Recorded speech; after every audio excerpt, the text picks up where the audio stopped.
Hello అండి. Welcome to my channel A to Z Telugu tips.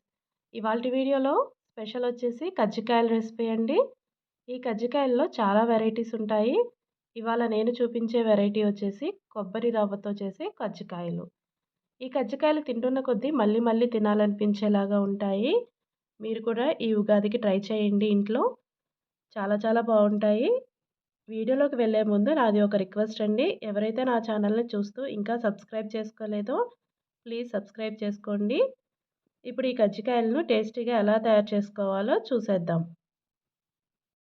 ముందుగా కజ్జికాయల్లోకి స్టఫింగ్‌కి ఏమేమి కావాలో అలాగే ఎలా చేసుకోవాలో చూద్దాం. ఎండు కొబ్బరిని తీసుకొని ఇలా సన్నగా వాలకలుగా కట్ చేసి పెట్టుకోవాలి. ఇప్పుడు దీన్ని మిక్సీ పట్టుకోవాలి.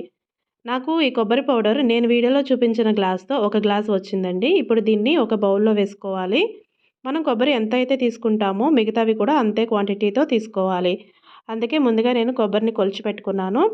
తర్వాత బెల్లంని ఇలా తురుము పెట్టుకోవాలి. తురుముకున్న బెల్లంను కూడా ఇందాక కొబ్బరి ఏ గ్లాస్‌తో కొలిచామో అదే గ్లాస్‌తో కొలుచుకొని బెల్లంను కూడా బౌల్‌లో వేసుకోవాలి. తర్వాత వేయించిన శనగపప్పును కూడా అదే గ్లాస్‌తో కొలుచుకొని మెత్తటి పౌడర్ లాగా గ్రైండ్ చేసుకొని బౌల్‌లో వేసుకోవాలి.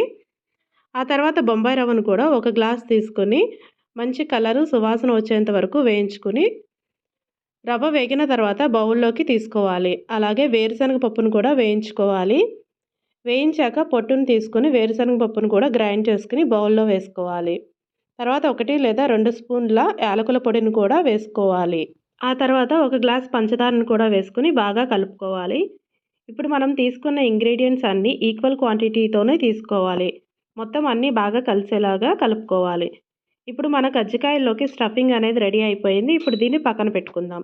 తర్వాత కజ్జికాయలు చేయడానికి పిండిని కలుపుకుందాం. ఇక్కడ నేను 2 కప్పుల మైదా పిండిని తీసుకున్నాను. దాదాపుగా పావు కేజీ దాకా ఉంటుందండి పిండి. మైదా పిండిని కలపడానికి ఇక్కడ నేను ఒక టిప్ చెప్తాను వినండి. ఒక గ్లాస్ వాటర్లో కొద్దిగా పంచదారను మిక్స్ చేసి ఆ వాటర్తో గనక పిండిని కలుపుకుంటే పిండి అనేది సాఫ్ట్గా పొడి పొడిలాడకుండా చాలా బాగా ఉంటుంది.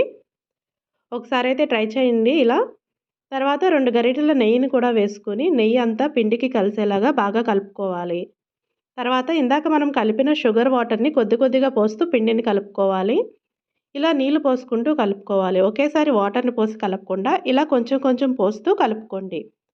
పిండి టెక్స్చర్ అనేది నేను వీడియోలో చూపించిన విధంగా ఉండాలి. ఇలా ఉంటే కనుక కజ్జికాయలు చాలా బాగా వస్తాయి. ఇప్పుడు దీన్ని మూత పెట్టుకుని ఉంచండి.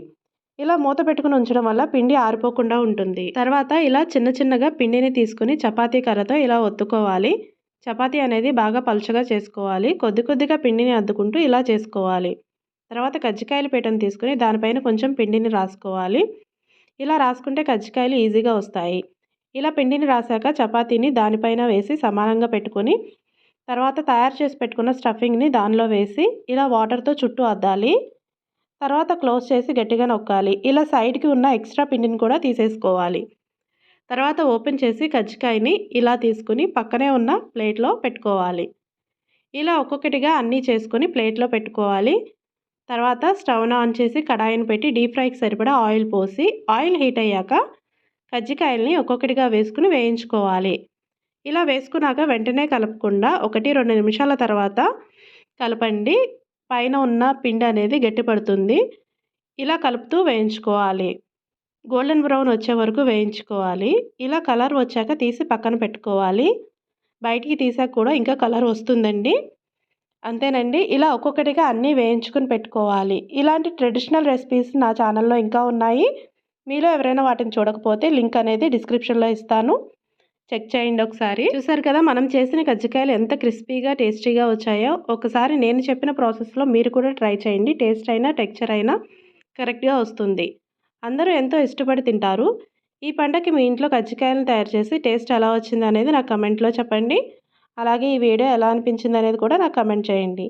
వీడియో నచ్చితే తప్పకుండా లైక్ చేసి మీ ఫ్యామిలీ మెంబర్స్కి అలాగే ఫ్రెండ్స్కి కూడా వీడియోని షేర్ చేయండి.